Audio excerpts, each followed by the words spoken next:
Greetings, ladies and gentlefish, and welcome to this review, that's the word I was looking for, of the T71, the American Tier 7 light tank. This is where I'd usually give a bit of a historical rundown of the machine, but I don't really know a great deal about the T71, apart from the fact that the idea was to have a light tank, which has a oscillating turret. I'm really not doing very well with words at the moment. So yeah, this is a light tank with an oscillating turret. It wasn't a successful design in the end, but we have it here in the game. So, what is it that we get in game? Well, 840 hit points. Is pretty much par for the course for a Tier 7 light tank. It's a 17-ton machine with a 400 horsepower engine, giving it actually a very, very nice specific power of 23.3 horsepower per ton. Compare that with its predecessor, the T71, and it's around about the same ballpark. It's fractionally less, but the better top speed limit of 64.5 basically kilometers an hour makes it feel better. Maintains good traverse speeds from the T21, both of the hull and of the turret, remembering of course the real traverse speed is going to be an amalgamation of that with your terrain resistances, your engine power, and so on and so forth, but still good values. Hull armor, turret armor, all trash. Utter garbage. This armor can be overmatched by a Chaffee. You cannot physically bounce a Chaffee on most of this armor. So, yeah, I'm not actually going to show you an armor scheme for this tank as a result. There is absolutely no point. HE will penetrate you and wreck you. 75mm guns and bigger will penetrate you and wreck you. Even smaller guns, I mean, the only difference is you have the chance of getting a very lucky ricochet off the occasional quirky angle, but realistically, the armor's not going to do you any good at all. I'll talk more about the gun in just a moment. 400 meter view range, which is very nice to have on a Tier 7 light tank, and a 745 meter signal range, which is absolutely fine. Who really cares? Let's be brutally honest. So, the guns. There are two guns to choose from. Well, I say choose from. One of which is the stock gun, one of which is the fully upgraded gun. This is the stock gun. It's the good old M1A2 76mm gun you've been using on your American tank since about Tier 5. Well, I guess technically Tier 5 if you're talking about the Wolverine. You get 128 pen, 115 damage, dodgy accuracy, respectable aim time. I mean, you know the drill by now with this gun. The difference here is that, well, it's the same gun that was used on the T21 at Tier 6. The difference here is that this gun gets an autoloader. 6 shells in the magazine, 2 seconds to unload between shells, only 12 seconds to reload the magazine, which is nice. But this is not the gun you really want to be using. I actually free XP'd the top gun so that I didn't use this gun, so I don't really know exactly how it performs on the T71, but you're not going to want to use it once you've upgraded to the top gun. Having said that, I don't think it's going to be that painful to use. 128 penetration on a Tier 7 light tank is not good. I'm not going to try and convince you that it's good. But with the pretty good aiming stats it's going to get on the T71, you know, things like balloon values and all that jazz, I doubt it will actually be that painful. And you can, of course, load a little bit of APCR if you want to try and speed things along. But then you get the top gun, and this is a very good gun to have on a Tier 7 light tank. 76mm gun, 6 shells in the magazine, again 2 seconds between shells, 20 seconds to reload the magazine this time around, 175 pen, 150 alpha damage, firing APCR ammo as standard, just to note. So what that means in practice is that your shell velocity is pretty good, and your normalization compared to AP is not quite as good. So 175mm of penetration with APCR is effectively less penetration if it were AP, because you lack as much normalization, but it's still good to have. 210mm of penetration with your premium ammo, which is heat, still 150 average damage. You can see if you look at my ammo loadout, I have 2 clips of heat ammo and the rest APCR. I don't think I've ever actually fired a single round of heat ammo in this tank though, you really don't need it. 38 pen with HE, 185 average damage with HE, I don't take any HE. You have a respectable ammo count, 60 rounds, that's certainly a lot more than you have to put up with in the French tanks. That's one of the big downsides of the French auto-loading light tanks and medium when you get to the Batchat. Their ammo capacity is very limited, so you get a lot more in the T71, meaning that you can take more speculative shots. .39 dispersion at 100 meters is not particularly good. This is not a sniping gun. 2.1 second aim time is pretty good, especially when you combine that with the with the sort of bloom values on this gun. So basically this gun aims fairly quickly, is not particularly accurate when fully aimed, but it is a good gun to have on a tier 7 light tank. Now if you compare this with the AMX 1375's gun, the AMX 1375 has a faster magazine reload, has higher DPM, but doesn't have the penetration, and it has better fully aimed accuracy, but it's a little bit derpy when it comes to aiming stats. And the shell velocity isn't as good. I think this is a better gun than the 1375's gun. So that's the weapon for you. Quickly mention crew skills and consumables and whatnot, and then I'll talk about the grind on this thing. So equipment, crew skills. Well, consumables, I run your standard 3 sets really. It's up to you. You might consider that you could swap out the manual fire extinguisher for, I don't know, a case of cola or something. Or maybe one of the fuel options for the machine. That will make it more expensive to run, but I leave that choice up to you. You could also swap out some of these repair kits and med packs for their large versions. That would definitely be an option. Let's just check. Nope, that's fine. Sorry, I was just checking that. For a moment I thought there was that the premium ammo, the heat ammo, was in there to spend gold on in order to get, but it's not, it's fine. So that's your consumables. Equipment, I think equipment on this tank's a bit of a no-brainer if I'm honest. It's a light tank, give it coated optics. You'll be moving around a lot, I don't think binocular telescopes are particularly worth it. You can mount a vertical stabilizer on this machine because you're at tier 7 and this is an American tank. So vertical stabilizer, put it on, don't argue, just do it. Third equipment slot, I mean, I've got vents just for an all-round improvement. Is there anything else I would recommend? The gun aims quickly enough that I don't think an enhanced gun laying drive is really worth the bother. You could go for enhanced suspension to make your tracks a bit more durable, but again, I don't really think it's worth it. Camo net, another option, requires you sitting still. I can't really recommend it. So I would go for vents for your third option. I think that equipment setup is probably optimal on this machine. You can't, of course, take a gun rammer because it's an auto-loader, so the only way you're going to get the DPM any better is with vents. Crew skills. Well, I kept the T71, so that ran the risk that I was going to have a pretty shoddy pauper crew in this tank. But I just took the girls that I got from the personal missions and shoved them in here. So I have an all-female crew. So I have Sisterhood of Steel and all that jazz. I would recommend Sixth Sense. I mean, this is a light tank. This is not going to come as a surprise. Sixth Sense is your friend. Camo is your friend. Anything that improves your mobility or your accuracy when firing on the move is your friend. You might also want to consider things like... Where's the skill gone? Deadeye increases the chance to cause damage to enemy vehicle modules and crew. You've got an auto-loading gun. You're going to be shooting people quite a lot. That is an option. I should also note that this tank, of course, being an autoloader, does not have a dedicated loader as a crew member. Instead, some of your other crew act as the loader. There we go. Your commander and the gunner both act as a loader on this tank. Your commander is also the radio operator, as well as being the commander. So the commander's doing quite a lot. Also, anything, of course, that improves your view range is not a bad idea. So you can see here I've got Sisterhood of Steel because it's a female crew, so assume that. I've got Sixth Sense and Camo on the commander, Camo and Snapshot on the gunner, and Camo and Smooth Ride on the driver. Talking about the camo on this tank, it's the worst camo rating of any of the tier 7 light tanks, but it's still a light tank, so the camo's still pretty good. I should also probably mention that, of course, this thing got beaten around the face with the ugly stick when it got a HD model. Now, as far as I can tell, having driven it since then, this didn't really make any difference to how the tank performs, it just made it look ugly.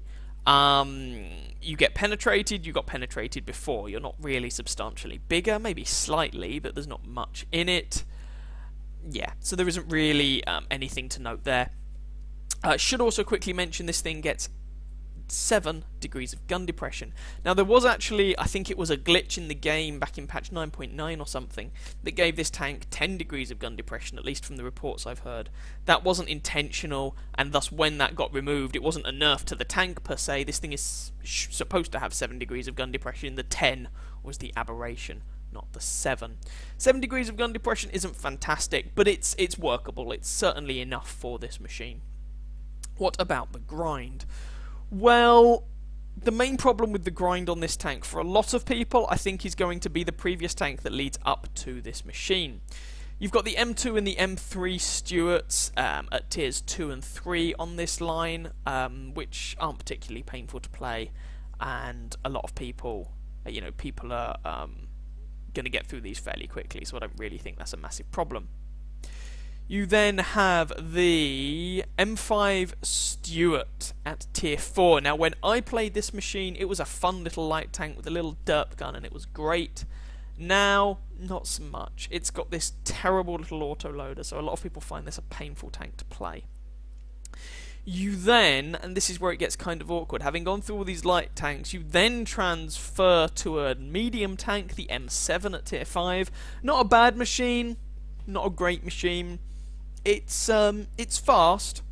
The guns aren't fantastic. The armor's terrible. In a way, it's a bit like a Cromwell with a shoddy gun at tier 5.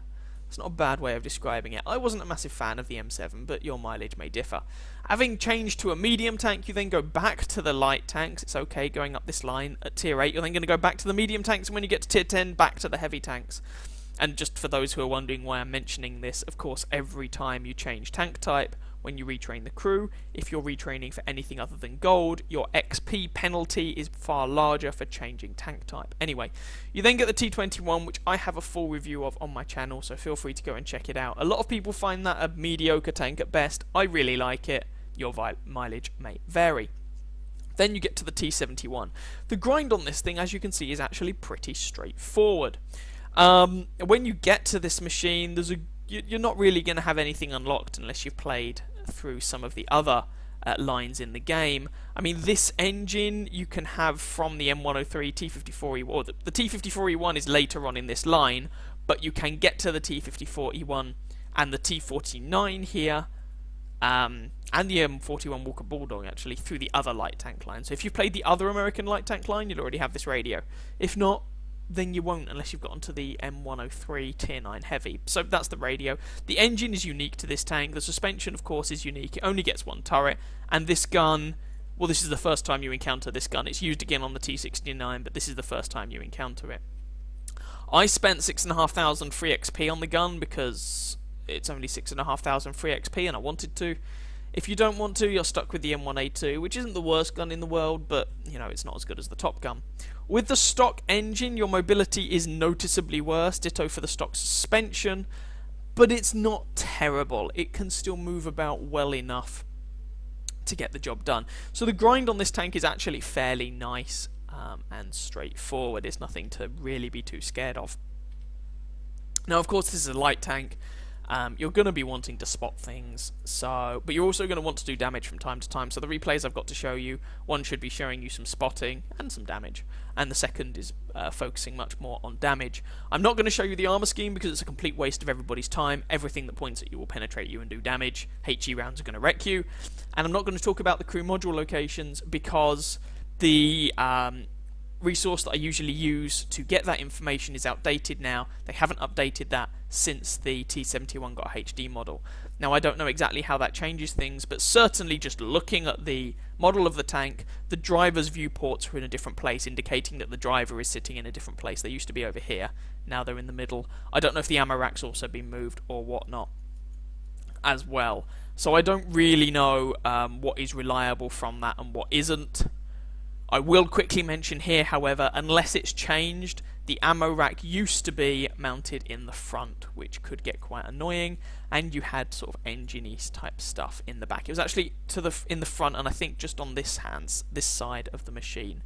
So unless that's changed, that can get annoying, and your ammo rack can be a problem, but it could well have changed by now, I don't know. So, if we're not doing those, we're just going to go and jump straight into some gameplay and then round things off in the garage. So, here's the first bit of gameplay I have to show you. Unlike what I usually do with reviews, neither of these games are going to be top tier, so to speak. I tend not to do that so much with light tanks. If you want to go and see some top tier gameplay from the T71, then go and check out a T71 video I uploaded not that long ago that, if I remember, I'll put a link to in the video description. So, this is the first game. The first game is going to be more focused around spotting. The second game is going to be more focused around damage. This is a Tier 9 game, so this is middle of the road matchmaking for the T71. Tier 8 game would be the best it could get. Tier 10 clearly the worst.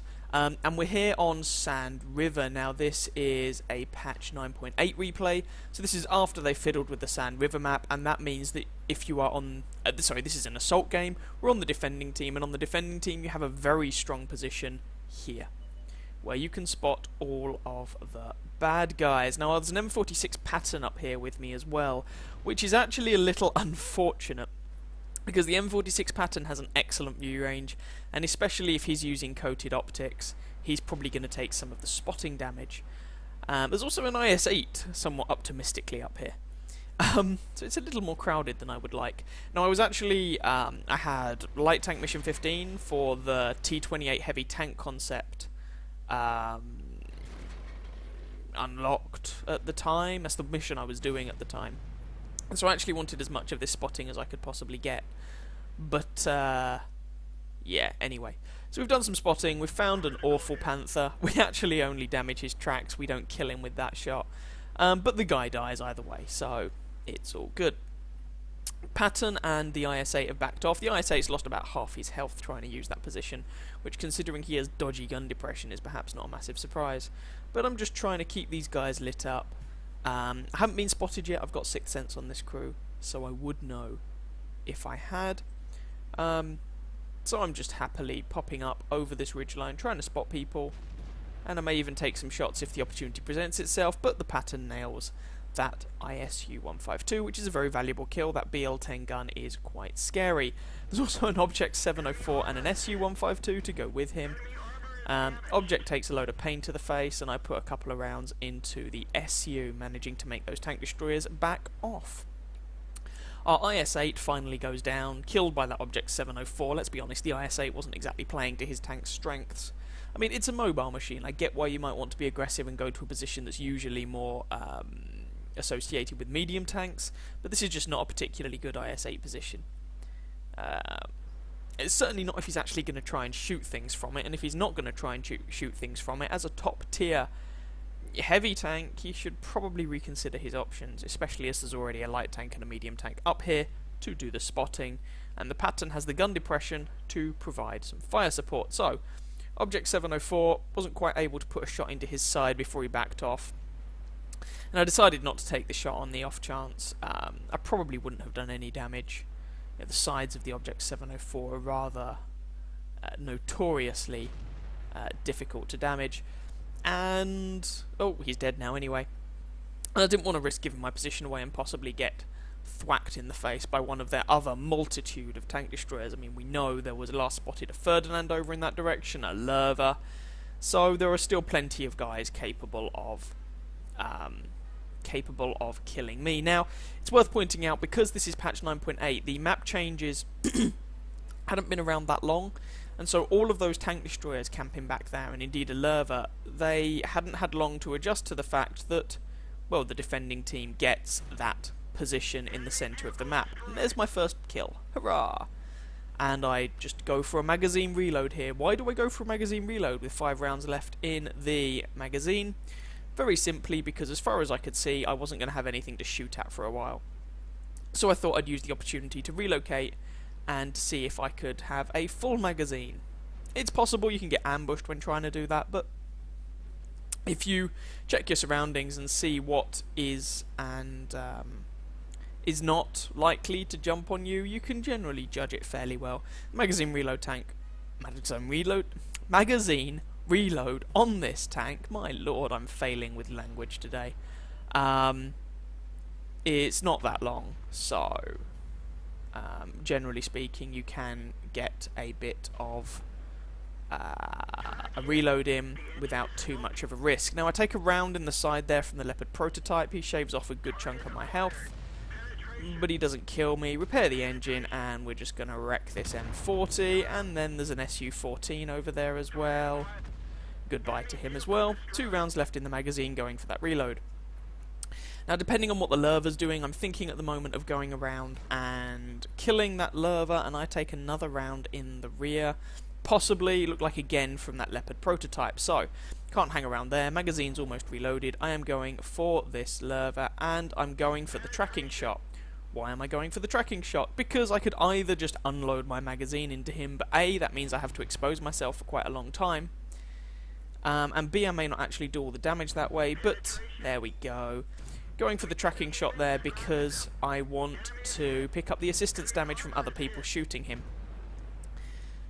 You know, it's at this stage of the game where everyone's just going to swarm around the guy and try and kill him, so I thought, in terms of XP and credits, I would be better served trying to pick up the assistance damage from the lurver than trying to just empty my magazine into him. And as you'll see at the end, that does actually pay off. Now, I am a one-shot. Also, of course, as I mentioned, reduces your exposure time, as you can just pick up the XP and credits by not actually looking at him. You know, it's just while he's tracked. So I am a one-shot for anyone that cares to look in my general direction. I do, however, have 3 kills thus far.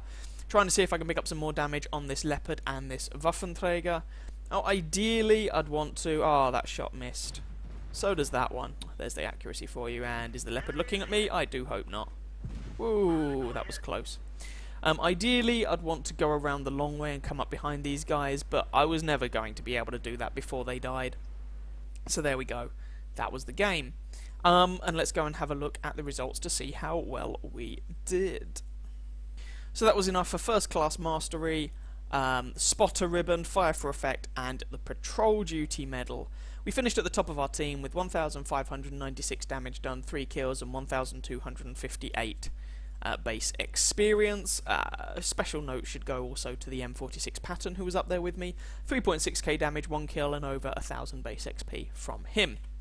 We fired 18 shots, of which 15 hit, 12 penetrated, and picked up that 1,600 damage count. We also picked up 2.8k assistance damage.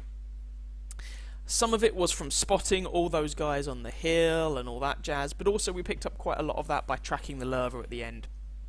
I think we ended up picking up something like 800 to 1,000 assistance damage right at the end, just from that tracking shot on the lurver, so that was very nice indeed. Also worth noting, unfortunately, that Patton was there. It was unfortunate because he actually picked up about 2k assistance damage himself.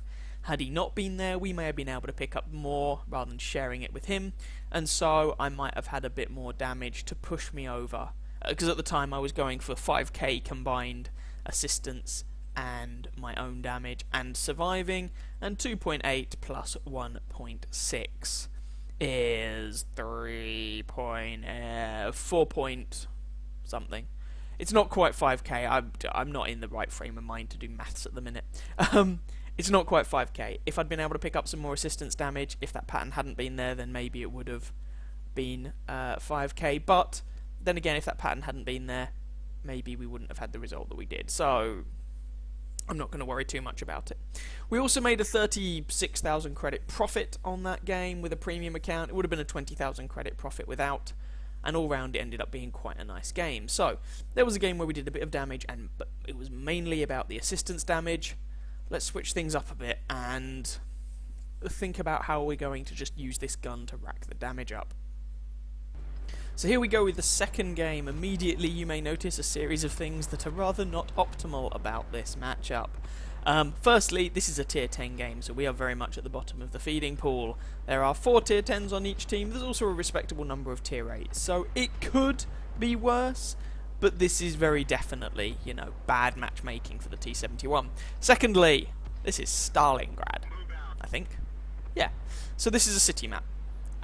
There aren't going to be many opportunities for bushwork, for spotting people. Any assistance damage we pick up is likely going to be from shooting people's tracks out. You know, city maps are not, generally speaking, the sort of maps that you think of when you think of light tank maps, let's be honest.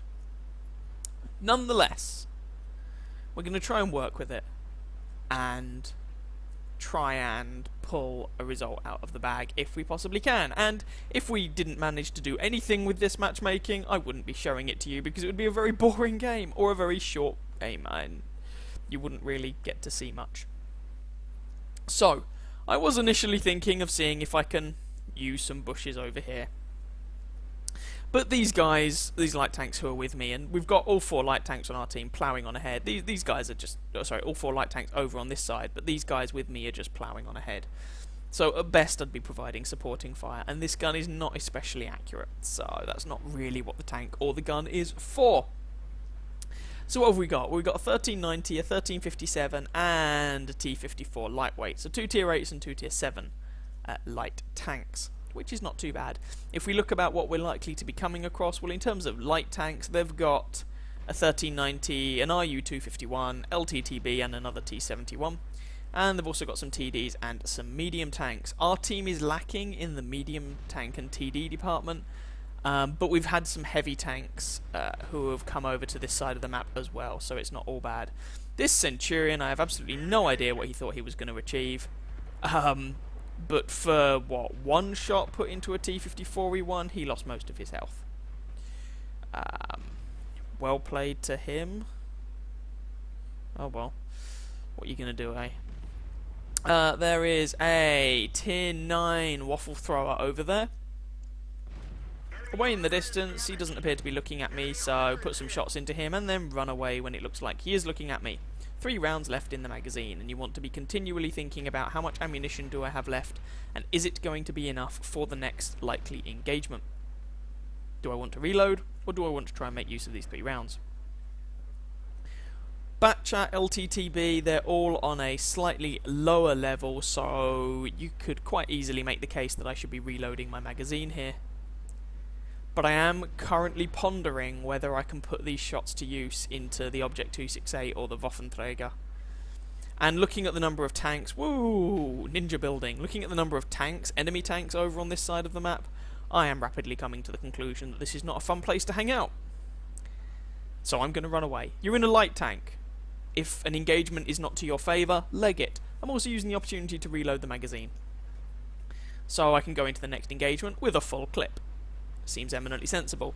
The enemy team have essentially won that flank. I mean, we've got a couple of heavy tanks, including a T110E5, remembering, of course, this is patch 9.8, so this is before the T110E5 had its HD model and its, well, basically, armor buff.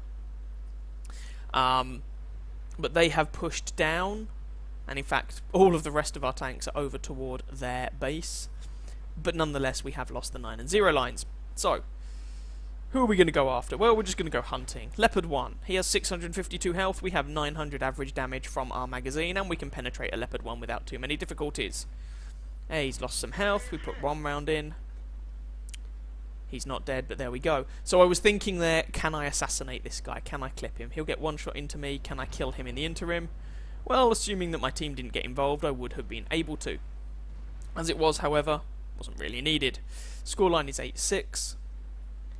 There's the tier 9 waffle thrower again. There's also an Object 268. Put 1 shot into the waffle, a 2nd shot in, and finish the guy off. And go to reload the magazine because 2 shells is 300 average damage. That's not really much to get too excited about. And you can see here that despite it being a tier 10 game, I've got 2 clips of heat ammo, but I haven't actually loaded any. And I don't actually remember loading a single clip of heat ammo for the time when I was playing this tank. Maybe I did, but I don't remember doing it. Object 268 just got blitzed, and there's only 5 of them left at this point. Now, this does not, of course, mean that this game is won for us, but it is definitely in our favour, although a couple of our tanks are on low health, and they do have 2 auto-loaders in the form of that 1390 and the Batchat, so we do still need to be careful. LTTB, AMX, RU-251, all of these guys in a one-on-one engagement I can clip. Speaking of which, RU-251, managed to track him, he's missed me, oh, he repaired his track. Boo and indeed hiss. Down to 3 rounds of ammunition, so I can't clip the French tanks anymore, or the LTTB or the AMX.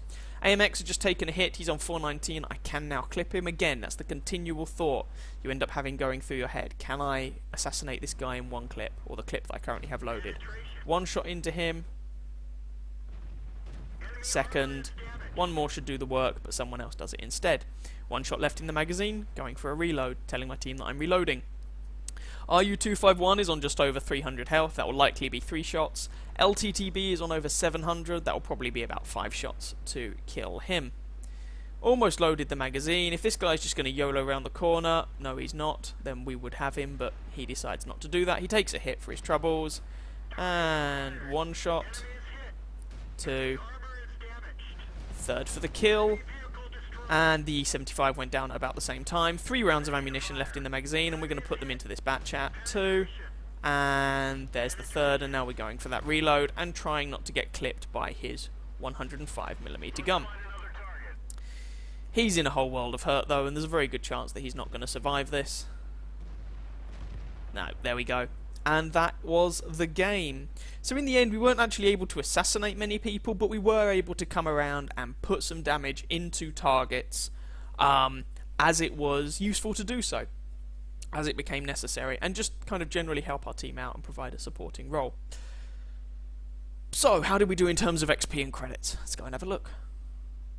Well, that game was actually worth another first-class mastery. Master Gunner, Fire for Effect, and Bruiser ribbons as well. We actually finished top of our team with 2,587 damage done and 1,232 base experience.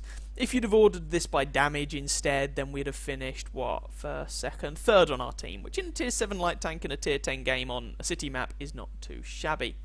A couple of guys on their team put in respectable damage counts as well. We fired 18 shots, of which all 18 hit, all 18 penned, without firing any premium ammo, of course. Damaged 7 enemy tanks, destroyed 2 of them, received 1 hit, which clearly penetrated. Then we actually made a 34,000 credit profit that game. And would have been a 20,000 credit profit even without the premium account. And we didn't do any assistance damage. So how did we make so much money? Well, very simply, although we didn't do any assistance damage, all of the shots we fired hit and penetrated. We only took 1 hit, so that brought our repair costs down. And also, this is not a credits thing, this is an experience thing. But shooting higher tier targets, you will get a positive XP multiplier. And also, you will get a positive XP multiplier for shooting targets at relatively close range, which we were doing most of that time. I mean, it's a city fight, you're not going to spend a lot of your time sniping, are you? So there we go, there was just a couple of games, one showing you doing some kind of more generic light tank work, the other one showing you a bad matchup on a bad map, and trying to show that you can still pull your weight, more than pull your weight. So let's go and finish things off in the garage. So what are my thoughts on this tank? I think this is an absolutely friggin' fantastic little machine. It's a huge amount of fun. And the only thing that leaves a slightly bitter... There are 2 things that leave a slightly bitter taste in the mouth with regard to this machine. One, it highlights just how bad the AMX 1375 is. Now, when you consider the 1375 in isolation, it's not a bad tank, I don't think. I mean, I played the 1375. I actually kind of enjoyed playing the AMX 1375. But it is absolutely no scratch on the T71. The T71 is far, far, far superior. I've not played the M41 Walker Bulldog, so I don't know how it compares with that. And I haven't played the LTTB very much, so I don't know how it compares with that. And then, of course, the Germans. I've played both the Awful Panther and the Sparpanzer 1C. I wasn't a massive fan of either. But this thing is an absolutely fantastic little machine. The other thing that leaves a slightly sour taste in the mouth is that I've so far played most of my games before it got the HD model, and when they gave this tank the HD model, of course, as I've said a couple of times now, they beat it with the ugly bat. So I don't like the aesthetics of this tank. I far preferred it before it had this ghastly hull. I much preferred it when it looked like an adorable little dinky toy tank. But they're just my own personal aesthetic gripes. It's a fantastic little machine, and you can absolutely wreck face in it. I mean, just to give you some sort of metric, I am a 53% win rate, 1500 WN8 player overall. My recent stats tend to hover in around the 2000 WN8 and around the 55-ish% win rate kind of region. That's the sort of player I am. In this tank, I have close to 3000 WN8 and over 60% win rate. Across... how many games have I played in this? It's quite a few. Because I ground through this machine. Oh, because the game's balked. It doesn't show you these things properly, because screw you. Tier 7, Americans. I've played 149 games in this. There we go. 60.4% win rate, and it's something like 2,900 WN8. So compare that to my typical stats, and you can see that I performed rather well in this machine. I do think it's a fantastic little tank, and I do highly recommend it. So yeah, I hope you guys enjoyed that review, possibly even found it vaguely informative. If you did, then by all means feel free to catch some of my other videos and or subscribe to my channel, and I wish you very happy hunting on that battlefield. Ciao ciao.